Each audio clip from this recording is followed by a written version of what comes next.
The wait is on at one of the hundreds of day labor agencies throughout the Chicago area. Every day, thousands of men and women come to these agencies in the hopes of getting a job that may last only a day, or with luck, perhaps years. The majority of the unskilled laborers that show up are Latino or African American, and just who gets sent out to work frequently depends on the integrity of the agency. The agencies prescribe to favoritism, so it's not like you're the first person to arrive, so you're guaranteed to go out to work. A lot of it is, if you bring, do a favor for the dispatcher, or, other types of favoritism. There's a preference for young women, for example, to go to work. Why is that? Because the supervisors at the factories ask for young women. Increasingly, many low-wage jobs are going to those who are desperate for any kind of work. And among the most desperate are the growing number of both legal and illegal immigrants. Chicago native David Thomas has been a day laborer for almost 20 years. These days, he says, it's tougher for him to land a job. The Mexicans are getting all the jobs right now because they are accepting lower wages and they're coming to work constantly, putting up with conditions that they shouldn't. Analita Guerrero is neither Mexican nor undocumented. She's a legal U.S. resident from Panama. And for the past year and a half, she's worked at a paper manufacturing plant in downtown Chicago. She says it's a fact that immigrant workers will tolerate more than their American counterparts. The agency, they most prefer the Latinos or Hispanic because, they go to everywhere that they send them. They don't say no.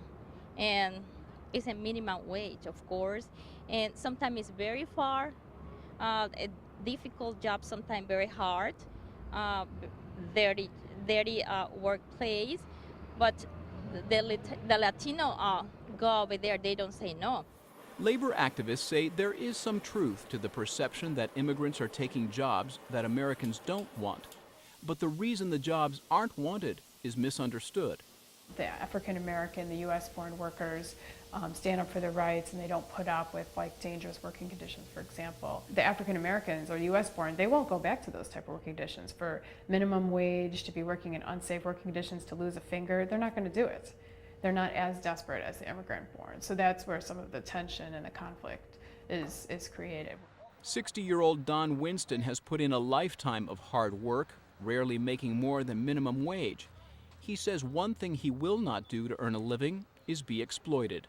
This instance of jobs that we don't want, which one of us is going to go into those fruit fields and is going to go into those low-wage slave labor shops and be paid less than minimum wage or minimum wage and do the job as well?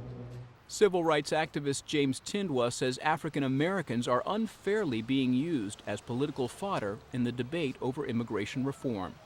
Groups in this country that have traditionally not really cared that much about the plight of low-wage workers, people on the conservative side who now have a newfound interest in the plight of low-wage black workers, for example, are using they're using black people now, black workers, to really advance an anti-immigrant agenda.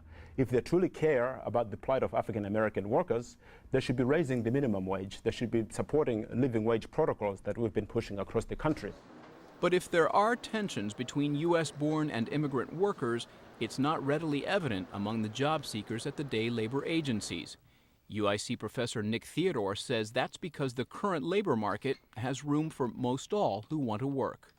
In the research we have done, we have found very little head-to-head competition between immigrants and undocumented immigrants and native-born U.S. workers. The low-wage labor market really is very balkanized. It has a lot of segments in it, and we see very little competition, for instance, between former welfare recipients and undocumented immigrants.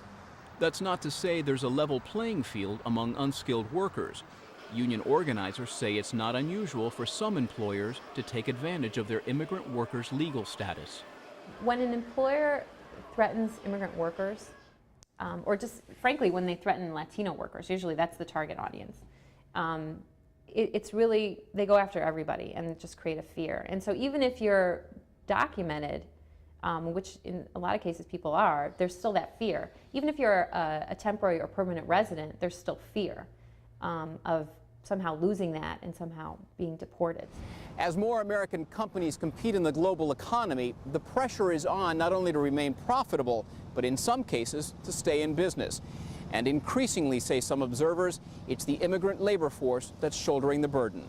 We have a lot of industries that are under intense price competition, and one route for competitiveness among some employers has been to turn to a workforce that doesn't have a lot of rights in this country because of their undocumented status, and is reluctant to speak up because of their dire need for work. When you have a large group of undocumented immigrants who fear retaliation and must deal with exploitation, that draws down, it is a drag on wages and working conditions of all low-wage workers. But in the absence of a national consensus on immigration reform, both immigrant and native-born unskilled workers have few to no options in what they have to accept in order to feed their families and pay their bills. For Chicago Tonight, I'm Eddie Arruza.